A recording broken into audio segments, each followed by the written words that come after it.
This is my final A2 media film.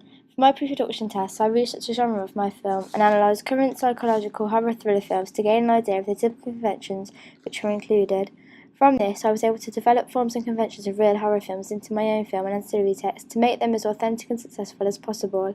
My film includes all the typical conventions found in the horror films I researched, such as dark low-key lighting to portray a mysterious atmosphere, which I found was used effectively in the successful film Shutter Island to create the feeling of paranoia and confusion. I also used high-angle shots to portray power, quick cuts to show the pace of the action, close-ups on important focuses, which I found from my research to be successful when used in the short drama You Be Dead. My ancillary text used the typical colours of the horror genre. From my research, I found that the colours red, black and white were typical conventions found on both horror posters and in the magazine reviews. I therefore incorporated these into my own product so the audience could immediately recognise the genre of my film. I also found that having a large central main image occurred in all of the posters I researched, so I included an image of my protagonist on my film poster, using the same positioning the real posters I had researched did. In the image I had used, I wanted the facial expressions on the protagonist's face to tell a story and show the audience how she felt, just like the real posters did. I therefore posed her to look frightened by covering half of her face and asking her to pose with fright in her eyes. To ensure my film poster and magazine review looked authentic, I included all of the conventions I found on the current ones I had researched.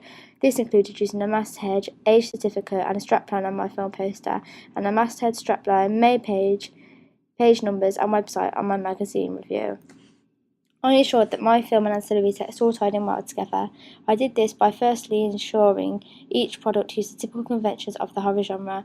Both ancillary texts follow the same colour scheme, using black, white and red as the only colours used, as these were found to be the typical colours of the horror genre.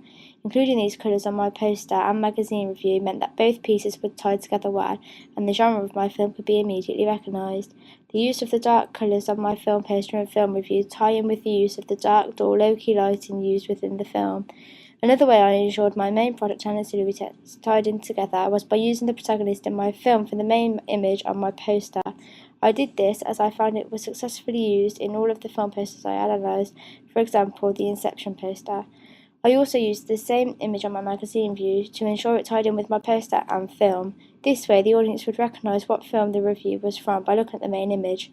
I changed the hue and saturation of my main image on both my film poster and magazine review to make it black and white. This was so the image ensured both my ancillary text tied in with the film genre.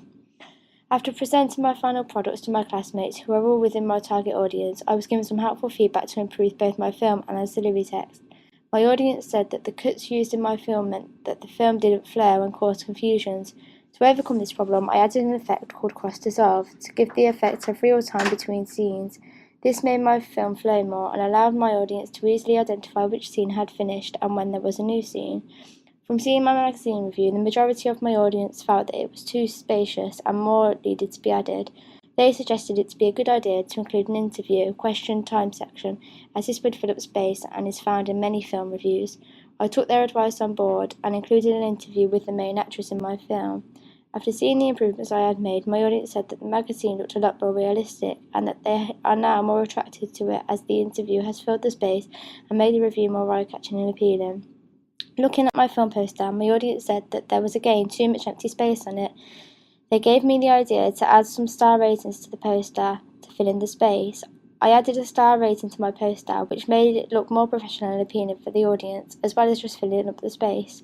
My audience felt from watching my first draft film that some of the shots I used lasted for too long, and they said that this made the film seem less scary as they just dragged on.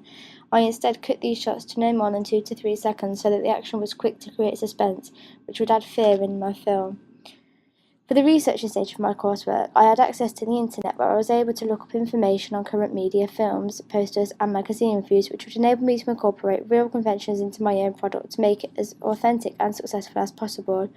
I recorded my film using one of the school cameras. This allowed me to film a realistic media product at my low budget. I used Final Cut Express to edit my film. This allowed me to cut any shots which had gone wrong and cut off anything that was not needed. This also allowed me to make my film as successful and real as possible with ease. With the use of Final Cut, I was able to ensure that there were no errors in my film. Final Cut Express also allowed me to add the effects which were needed. I used many cross-dissolve effects to count for the time in my film and allow the audience to notice when there would be a new scene. These added to the mysterious atmosphere of my film and allowed it to flow. I used Adobe Photoshop to create my film poster and film magazine review. This helped me to create the most authentic and professional ancillary text possible. Using Photoshop allowed me to create a realistic masthead for my poster and magazine review. I had a wide range of colours and fonts to choose from to make my masthead fit my genre. I was also able to change the hue and saturation of my main image to make that fit my genre as well. Although I had access to a good range of new media technologies, my film did not compare to the big British films of today, such as 4321. This was mainly due to my budget. Being a school project, I did not have any money to spend in the making of my film, whereas big British films have a good amount of money to spend on more technology and props, etc. Another reason my film did not compare with the British films of today was because of my time limit. I did not have as much time to make my film as would have been spent in creating films such as 4321. I also had other projects around this one to get on with from other subjects I study.